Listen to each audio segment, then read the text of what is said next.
Merhaba arkadaşlar, ben Canan. Bugün sizlere kajun baharatlı fırında çıtır tavuk tarifi vereceğim.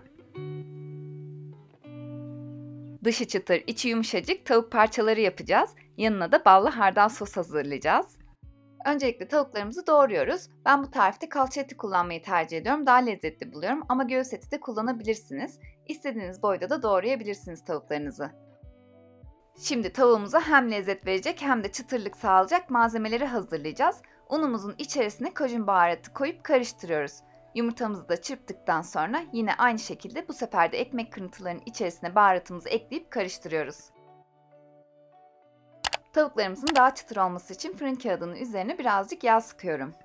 Tavuk parçalarımı önce baharatlandırdığım una buluyorum. Fazlalık unu sirkeledikten sonra yumurtaya batırıyorum. Yumurtanın da fazlasını akıttıktan sonra ekmek kırıntılarıyla kaplıyorum. Tüm tavuk parçalarım bitene kadar önce una buluyorum. Fazlalık unu sirkeledikten sonra yumurtaya batırıyorum. Fazlalık yumurtayı akıttıktan sonra ekmek kırıntılarıyla kaplayıp fırın tepsime yerleştiriyorum. Hazırladığım tavukları fırın tepsime yerleştirdikten sonra üzerlerine de birazcık yağ sıkıyorum.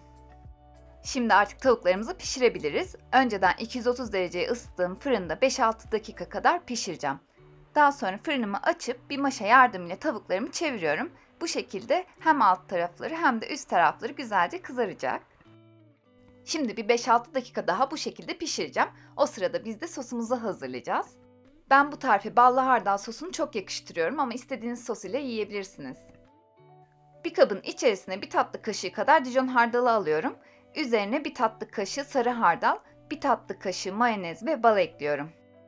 Üzerine birkaç damla limon sıktıktan sonra karıştırıyorum. Açıkçası ben çok fazla ölçü kullanmıyorum bu tarifte. Damak zevkime göre yapıyorum. Lütfen siz de tadına bakın. Eksikse balını ekleyebilirsiniz. Birazcık daha limonu yakıştırırsanız daha fazla limon ekleyebilirsiniz. İstediğiniz gibi yapabilirsiniz. Hardalların miktarını da istediğiniz gibi ayarlayabilirsiniz. Sosumuz da hazır olduğuna göre fırından çıkardığımız tavukları bir servis tabağına alıyoruz.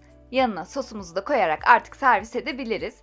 Bu tarifi istediğiniz baharatlarla çeşitlendirebilir, zevkinize göre yapabilirsiniz.